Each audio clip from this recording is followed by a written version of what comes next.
Ayan mga best friend, naayusin pala natin yung banlat ni Papa. Yung banlat nga pala ni Papa na yan ay nakapatong sa bato. Ayan, kung mapapansin nyo nga ay lumabas na yung bato mga best friend.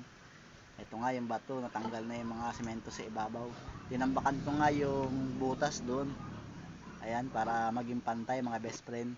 Pagkatapos nga nyan ay nilagyan ko ng grout. Yan nga pala yung grout, yung semento.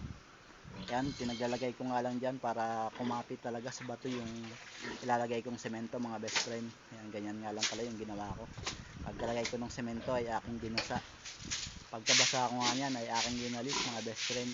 Ginalis ko lang lahat yan, binasa ko lahat ng mga semento para siguradong kapit din sa bato yung aking ilalagay na semento mga best friend.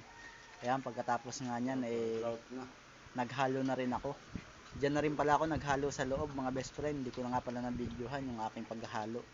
Ayan, nalagyan ko na nga pala ng semento yan dito mga best friend. Ito, sana naman ay dikit ang aking semento. Medyo matapang nga rin pala ang aking halo dyan. Ayan, thank you for watching mga best friend.